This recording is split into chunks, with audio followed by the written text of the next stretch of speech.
Hey guys, let's talk General Hospital for today, July 6th, 2026. So we started this episode where we left off on Friday, and in this episode Carly is in the WSB talking to Z, and she's basically asking for her daughter to be relieved of her duties. And he is amused by this because, you know, it it's not every day, even not in the world of the WSB, but in every day that someone's employer is asked by someone's mother to relieve their child of their duties. Like that just doesn't happen. Like there's a separation between work and work and your personal life. So it's so funny. So he kind of plays with Carly, and he says something offensive, and Carly slaps him in the face, and then he proceeds to continue to play with her, and then he asks her out for dinner. And it's just so funny because he's funny kind of he's like very dry humor. That's the best humor. He's he's funny to me. But yeah, so Carly leaves and she's upset because that got her nowhere.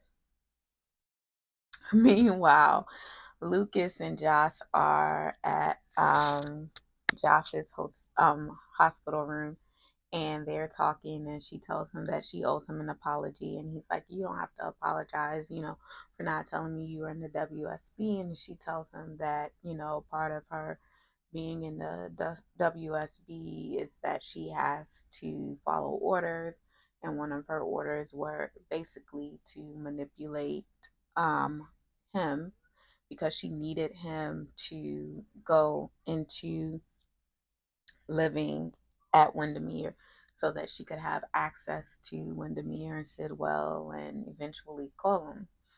And so, she, apologizes, and, he says, well, I was going to move, in with um, Marco anyway. No one would have been able to stop me. And he's a little bit upset, but at the same time that's his niece, and he he loves her. And so she says, I need you to do me a favor. And he's like, look, I just want to walk out this door, after everything that you just explained to me, and because I don't know who I'm going to be talking to. Like, that's the whole thing with the WSB. You don't know if they're playing WSB games with you, or are they being the person that you have always been to them. And so he's like, I don't know, am I talking to my niece, or am I talking to um the WSB agent? And she's like, I need you to do me a favor. I just need you to do something for me. Meanwhile, Ethan and Sunny are at Ethan's hospital room, and he was like, yo, what were you doing? And he was like, I took a bullet for Ava. And he was like, yeah. He was like, I was doing the job. And he was like, you went a little bit above and beyond. Because Sunny is going to crack a joke. His humor is very dry too, and it cracks me up every time. So he's like, you went a little bit above and beyond or whatever. And then Ava comes in and she's like, um, yeah, he took D.A. Turner because you wouldn't have came running for me. And then she asked, and then Ethan asked, is there a hazard pay? And then Sonny was like, yeah, that's hazard pay, don't you think, Ava? And she was like, you don't want me to pay him? And then Sonny leaves, and then they're chit chat, and he was like, she was about to write him a check for $50,000, and he was like, well, you won't keep my secret. we're even. And she was like, I still want to do something for you. And then he's like, oh, well, go get me some ice chips.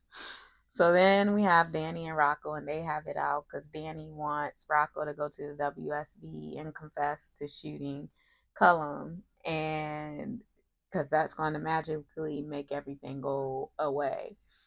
But he's like, I'm not going to do that. And then they get into it outside. He was like, my dad's always coming for me. And he said, oh, what you trying to say? My dad not? And then Rocco was like, you said it, not me. I'm like, whoa. And I'm surprised that Danny controlled himself and didn't haul off and hit him, because I would have expected that from Danny, but he didn't. He was able to control his emotions and he did not hit Rocco. However, they did get into a screaming match, which in turn brought Lulu and Charlotte outside, and they're like arguing. And she's like, he's still saying you need to go to the WSB. And Lulu was like, yeah, we're not going anywhere. Meanwhile, Dante and Britt are at PCPD, and she's like, well, just let me go. He was like, the WSB, is running the show now. And she was like, you can just let me go because it's going to hurt Rocco. And he was like, basically, she tried to trade on her love for Rocco and his attachment to his son to get him to do what he wants. And he was like, see, that goes to show that you may love Rocco, but your number one is always going to be yourself. Because when you're being a parent or anything of that nature, your first thing to protect is your child. Like we see Carly running around with a chicken with her head cut off, trying to protect her child. We see all the trouble that Portia has been in trying to protect her child, the one right back there in the orange, So the one, yeah, back there in the orange, she's trying to protect her child, and you know this is what you do, but you don't use your child in order to protect yourself. That's not how that works out. But Lisa was her mom, so there's that. And so then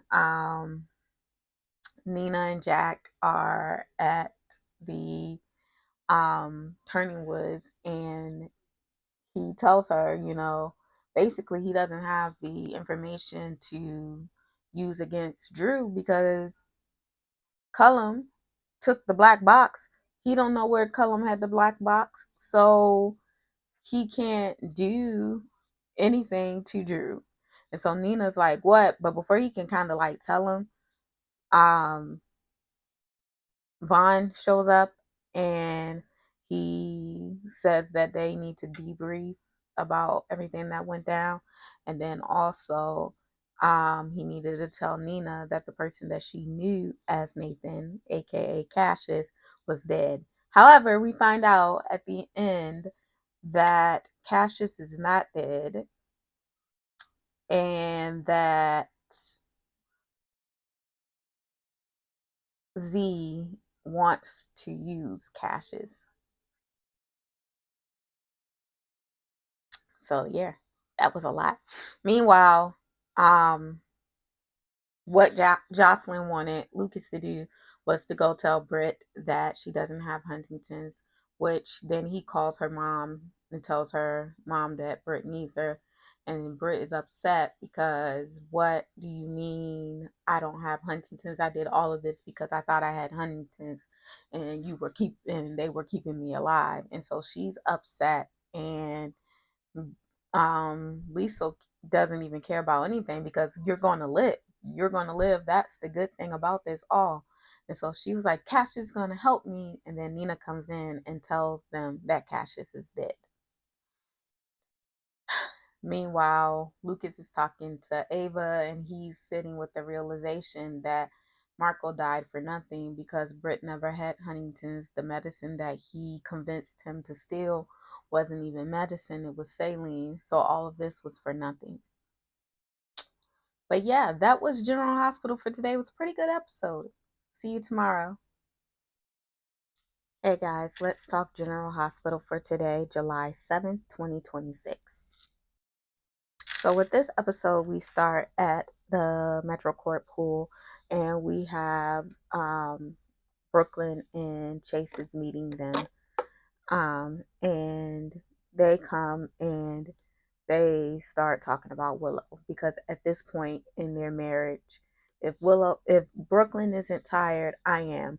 The only conversation they can seem to have is a conversation about Willow because their lives literally revolve around Willow.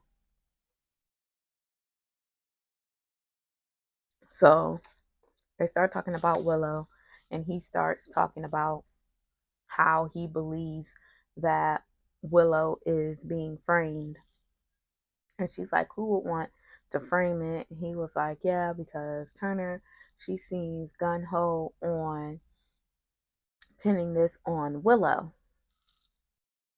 But ultimately, Chase feels as if Michael is the one who is trying to pin the car accident, that we get again reiterate that it was not the other driver's fault. It was, in fact, Jordan and Curtis's fault because Jordan took her eyes off the road to kiss Curtis and drove into the other driver's lane.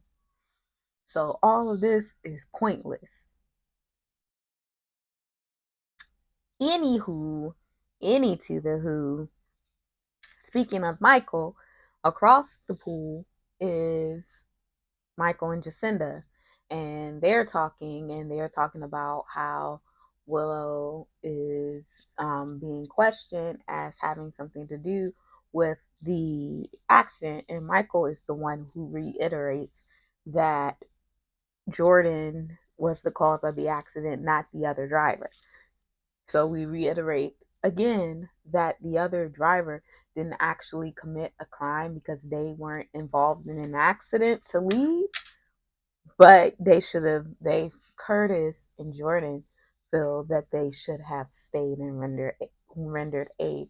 Mind you, Curtis don't even really care about that accident or what happened to Jordan. He's mad that Isaiah is with Portia, and he wants to use the fact that Isaiah did this as a way to get Isaiah out of Portia's life. But okay, Curtis. All right.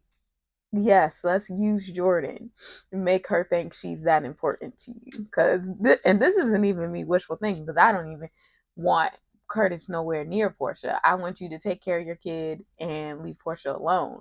However, comma, at the end of the day, this isn't about Jordan, and it's just not.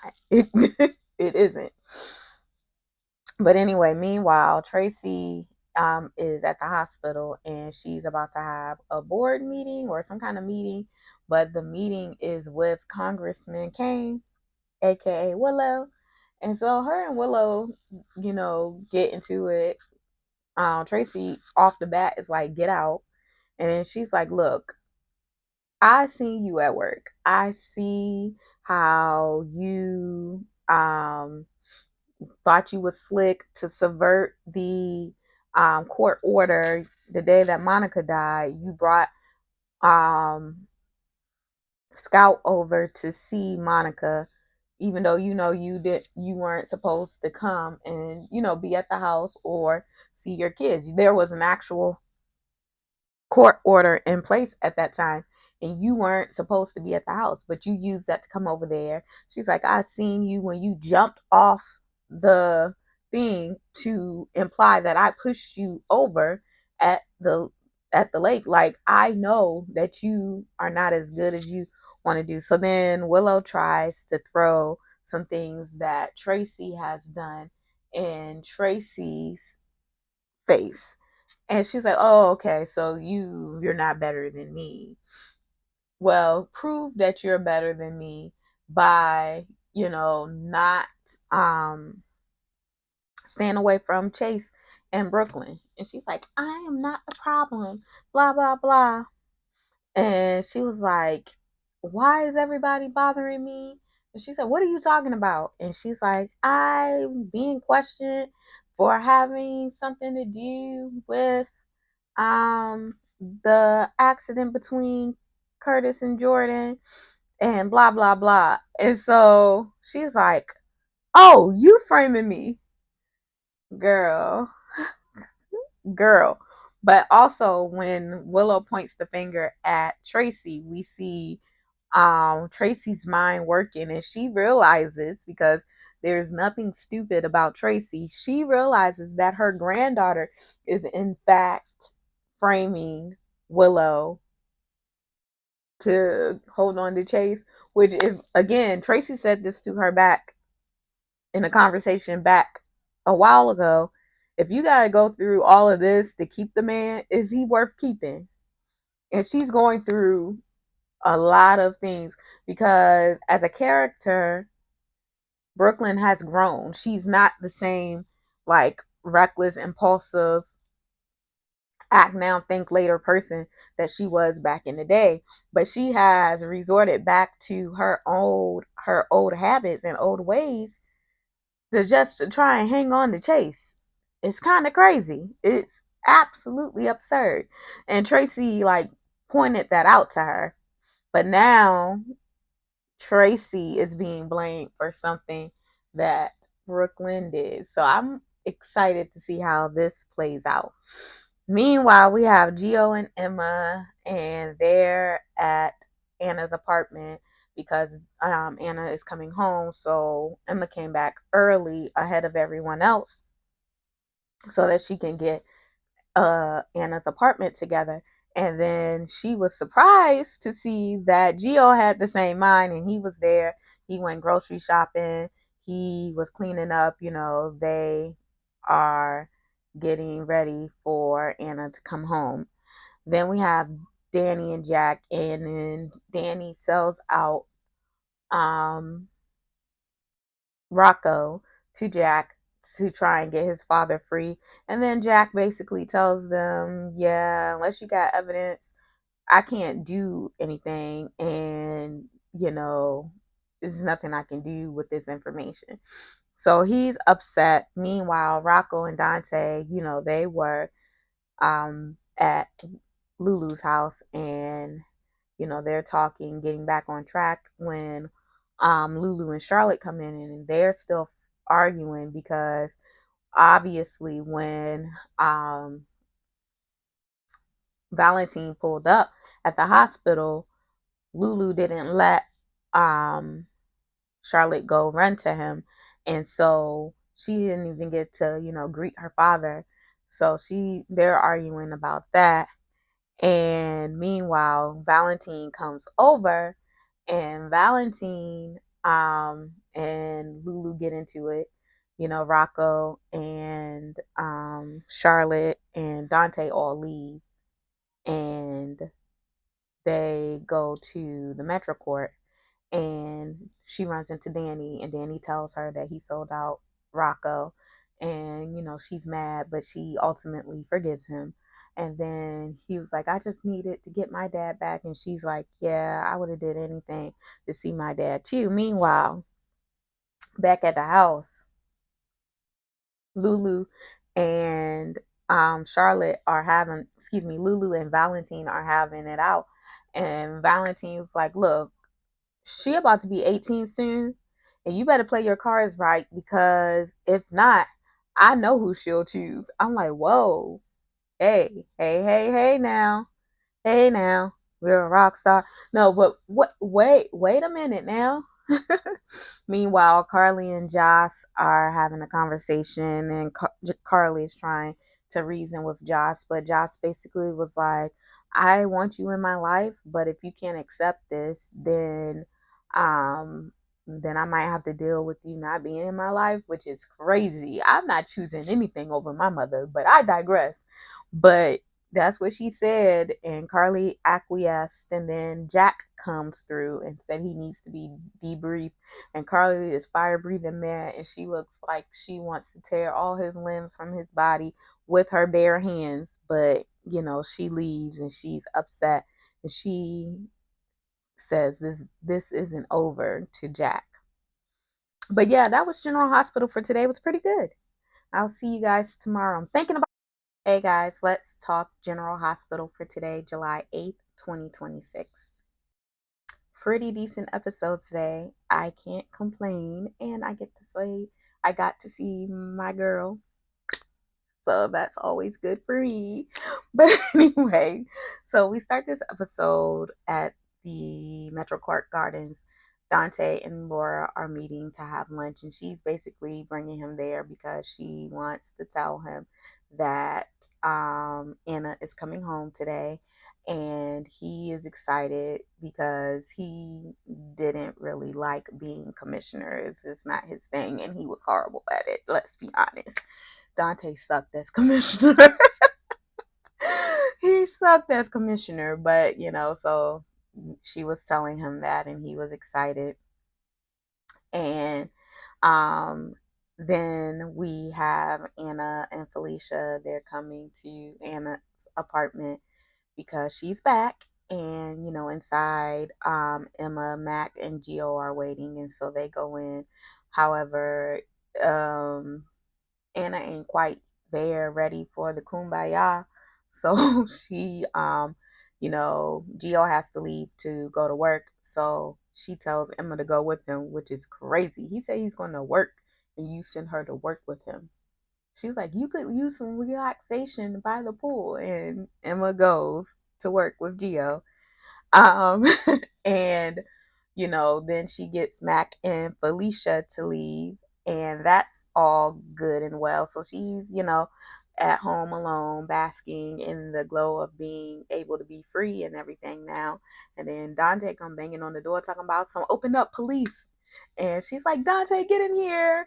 And Dante, is greeting her. She don't even offer the man no cup of water or nothing. She gets straight to it, and she was like, tell me what you know about Faison's son. It's hilarious to me. So he tells her, that Cassius is, unalived according to the WSB.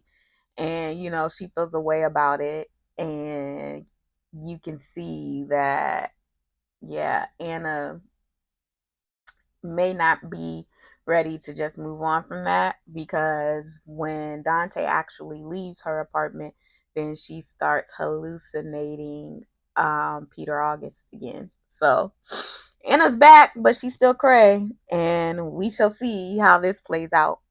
Meanwhile, down at the Metro Court pool, Trina and Kai are, having a pool day, but she's like she's over anxious and over preparing for the showcase. It's weird. It's like, so now she's out of her parents' business, which she should have been anyway, but now she's out of her parents' business, and she's like overcompensating with the showcase. And Kai is like, oh, you need to calm down, you need to rest and relax. And so she rests and relax, but when she's about to rest and relax, in walks her mother with Isaiah. And so Portia comes over and she speaks, because I birthed you. I'm not going to see you and not speak, you little ungrateful ingrate, because you're here at the Metro Court pool on my dime, because Portia is the one with the membership. But I digress. I'm going to leave it alone. I'm not going there. So Portia goes and speaks to her. And she's like, hi, Mom. How are you?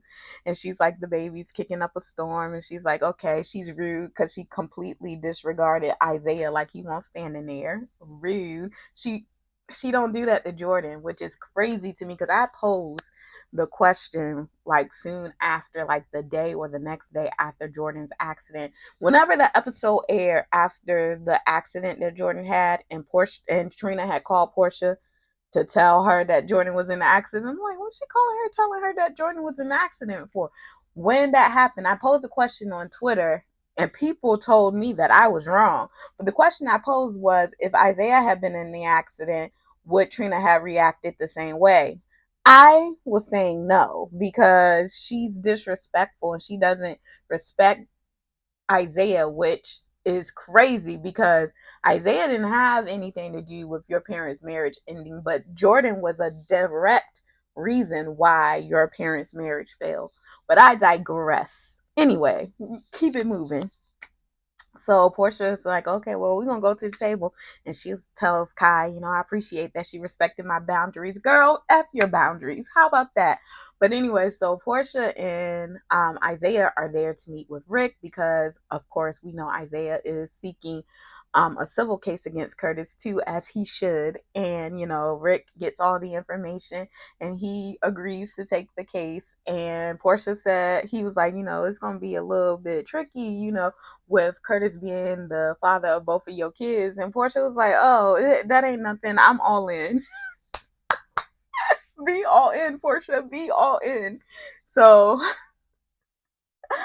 so, yeah, be all in. So, meanwhile, Curtis and Jordan are at their place or whatever, and they're talking. And Curtis's attorney is suggesting that Curtis takes the plea deal. Now, the plea deal is 2 years. He'll spend like 8 months in Pentonville. And she's like, you'll miss the birth of your baby and blah, blah, blah, yada, yada, yada. Yeah, in the first 8 months of his life. Yeah. But you should have thought about that when you was out there hitting people. Yeah, I'm just saying. So Jordan actually talks stupid Curtis into fighting because I don't know what they think, and they're very cognizant of the fact that there's evidence against Willow in this situation.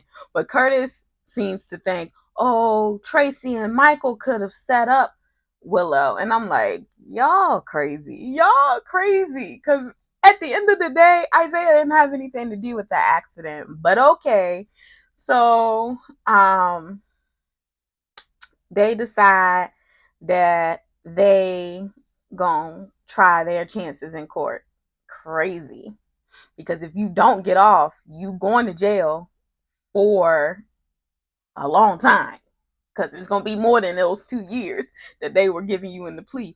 But okay, Curtis, go off. Go off. Anyway, so Laura, when Dante leaves, her brother ends up coming, Martin, and then she sends Martin over to Curtis to give like a second opinion, and Martin comes over to talk to Curtis. But if it's Martin versus Rick, my money is on Rick.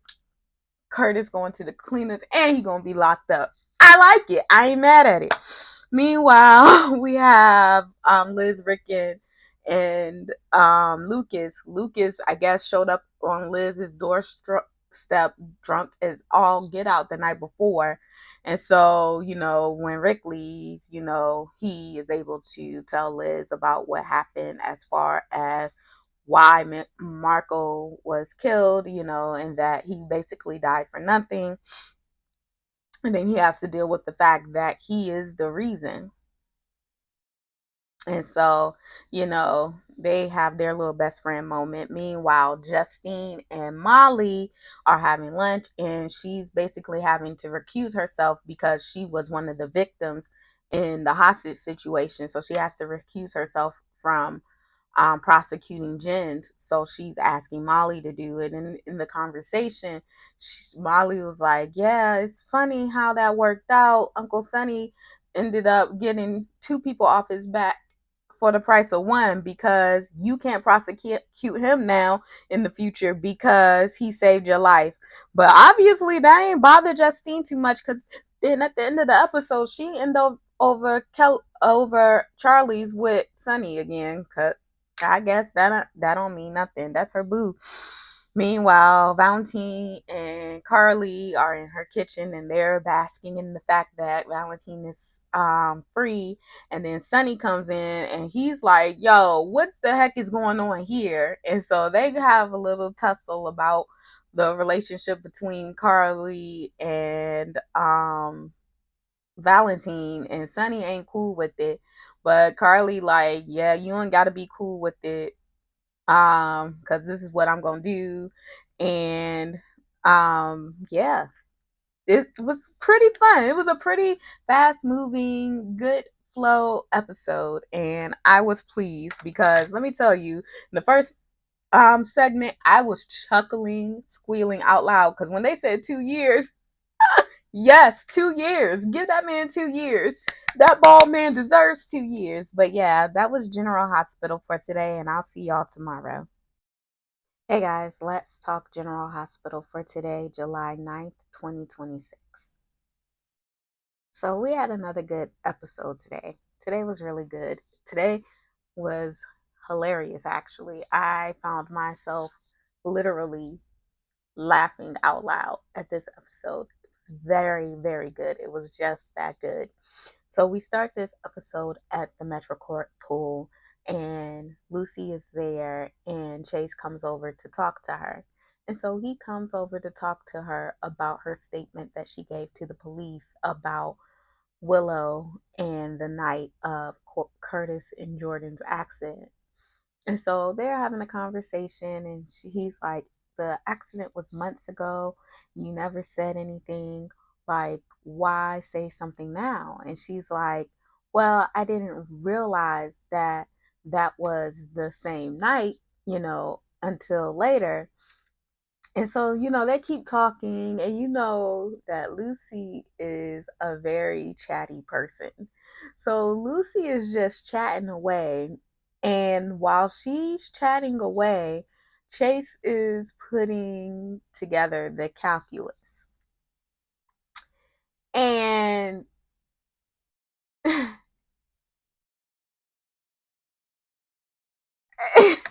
don't even know what to say because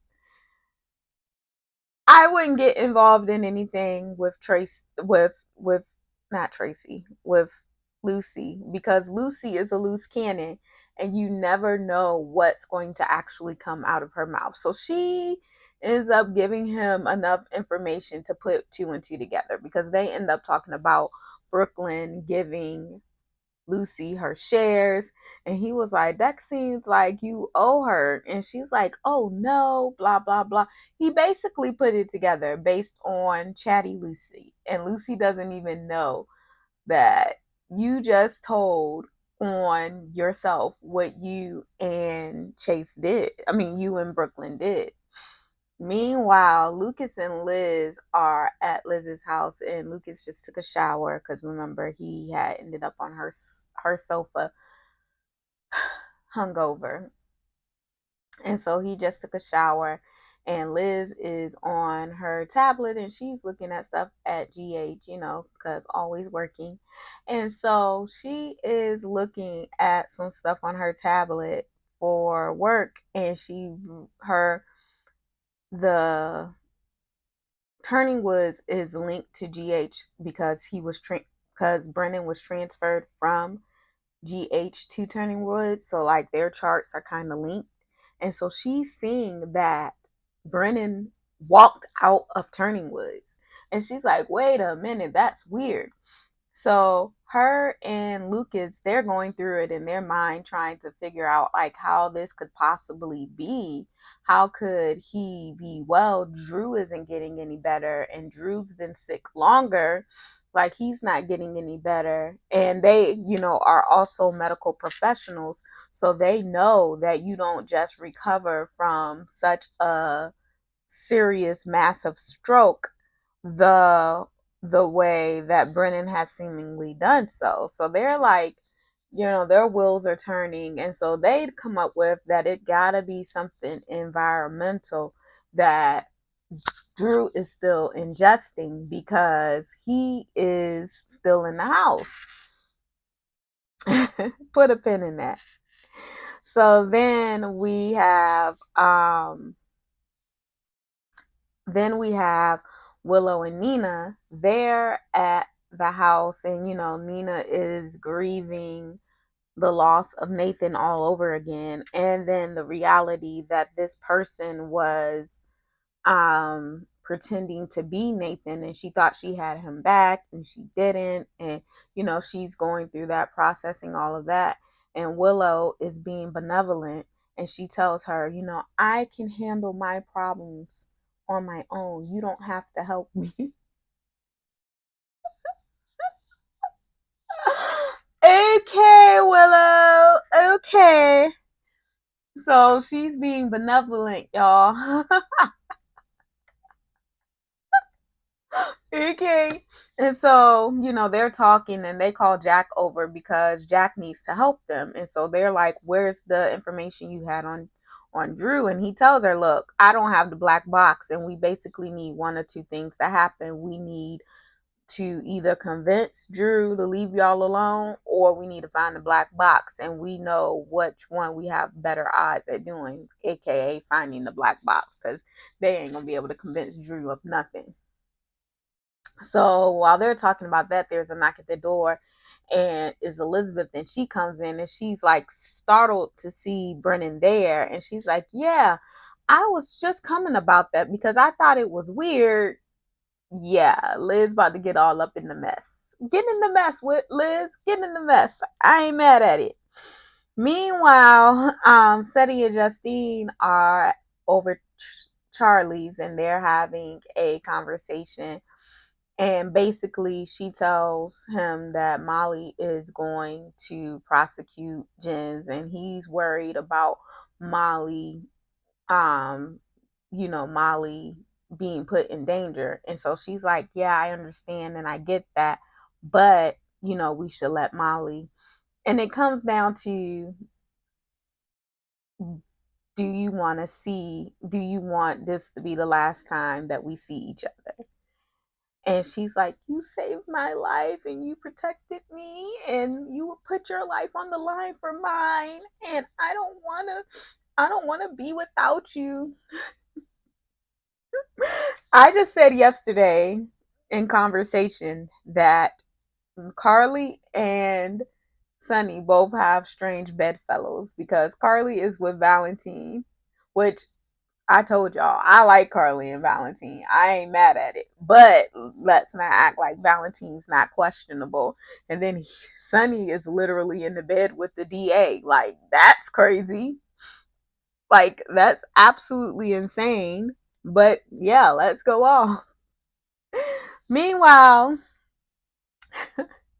we have Jordan and Curtis, and Martin. They're talking about, Curtis's case.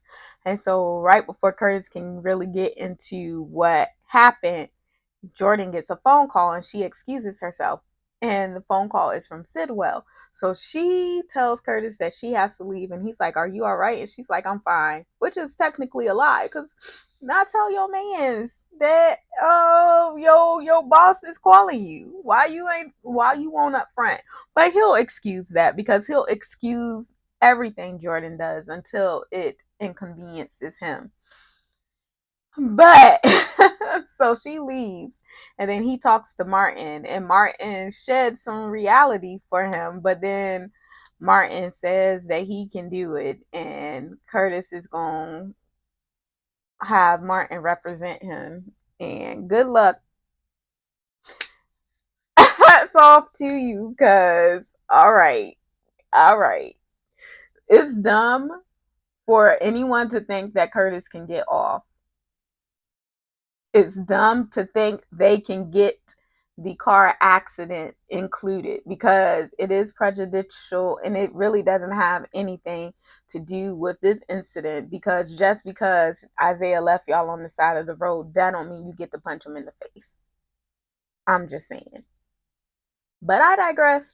Anyway, down at the PCPD, Jordan come in. She all big and bad, all smug, and she's like, "Yeah, I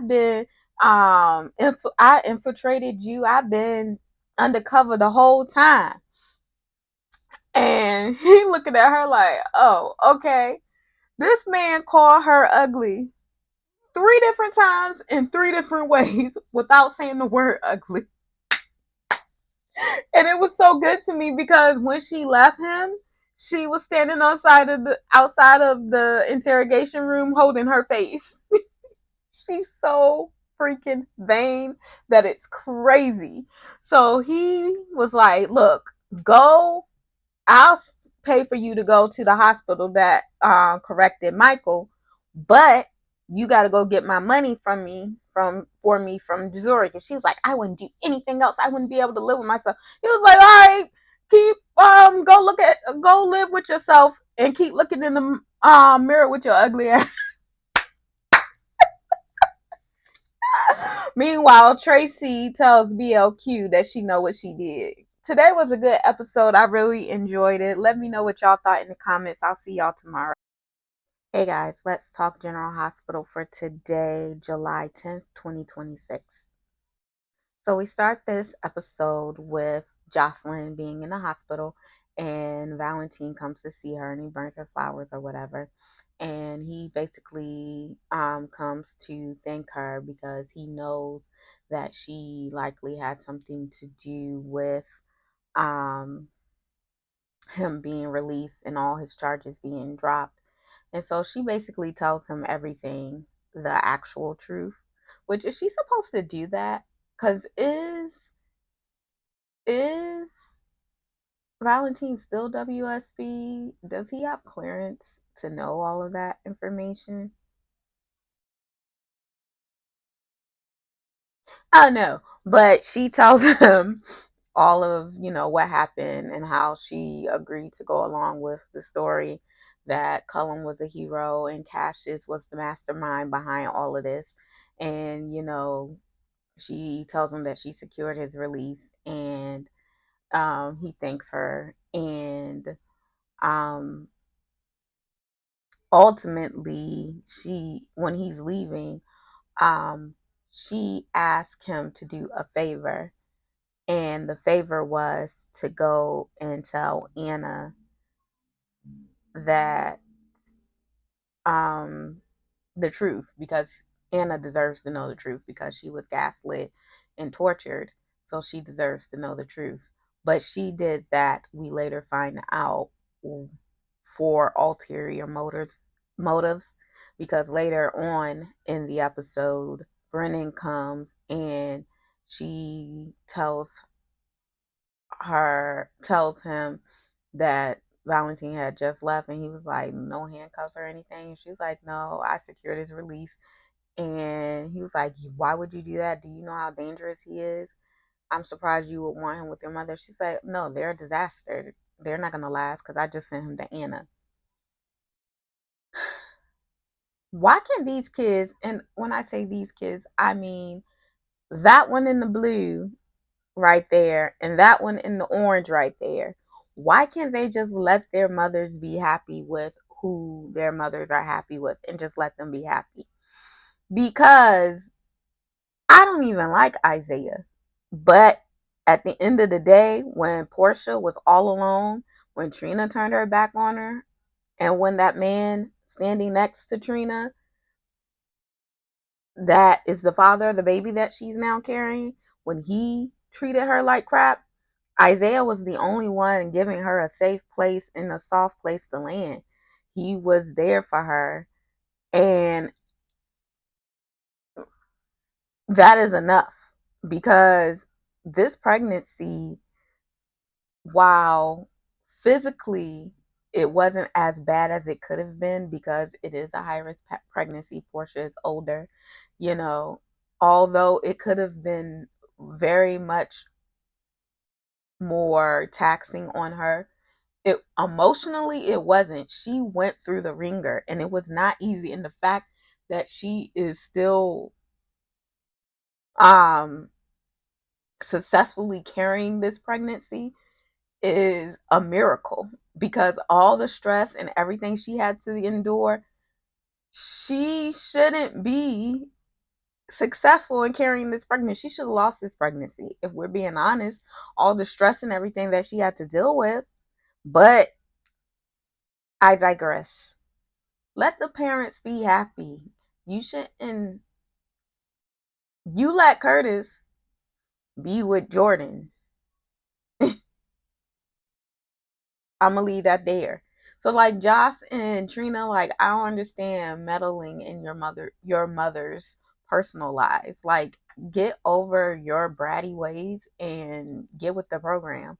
But anyway, meanwhile, Lulu comes to finally confront Carly about having Charlotte around a fugitive when it was dangerous or whatever. And so she's mad, And then she throws in the fact that, you were sleeping with them too.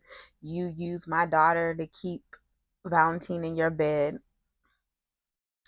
Now, I don't know that Carly's bed has ever been cold. I don't think she needed Charlotte to keep that man in her bed. I'm just saying. I'm just saying. She did that for because she cares about Valentine and she cares about Charlotte. And no one did know that he was there, so there wasn't really any danger.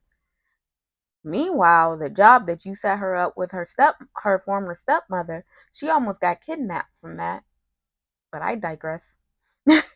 Meanwhile, Ava and Ethan are at the pool, and Ava finally approaches him about what he said when he passed out on in her back room at the gallery about the baby not being about Phoebe not being his, and he says that he promised Delilah that he would keep the baby safe, and it's safer for them to think that the baby is his and not who the actual father is.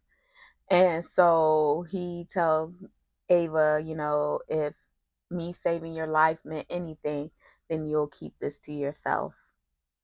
Then we have Brooklyn and Chase. And I was pissed off with Brooklyn this whole entire episode up until like the last segment because he's telling her about the investigation and then he flat out asks her, which is where I would have lost it, because you're going to believe Willow over me and you're going to question me, your wife, because of this woman.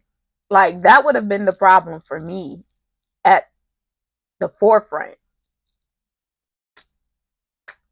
That would have been the problem. So he's like, oh, and she tells him, I told you I wouldn't lie to you. So she tells him the truth.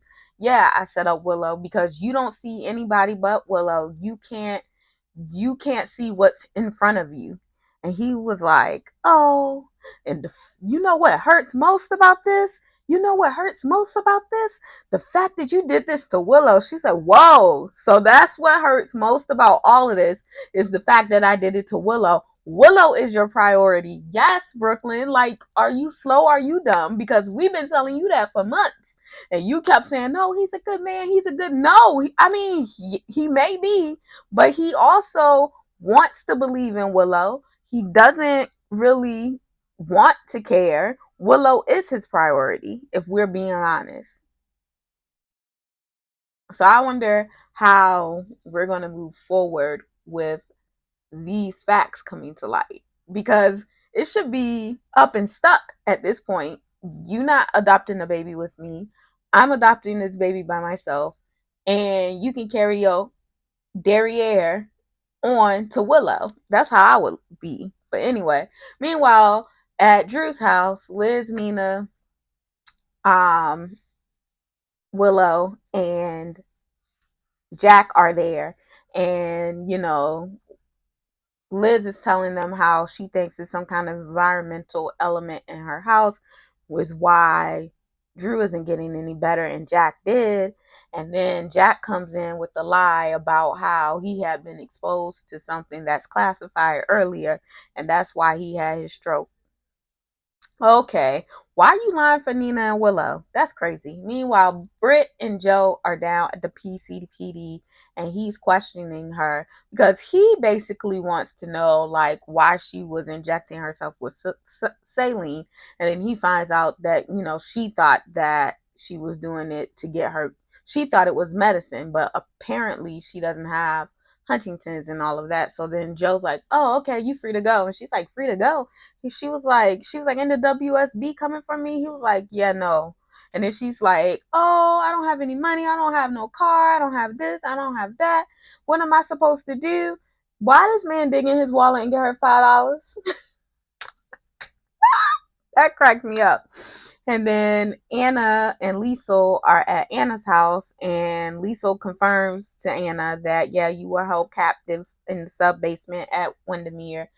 And Lisa wants her to help clear Nathan's name, and she's like, "Yeah, I'm not doing that because he had some part in what happened to me." And so then at the end of the episode, we see that Valentine came over to see Anna. But yeah, that was General Hospital for this week. It was pretty good.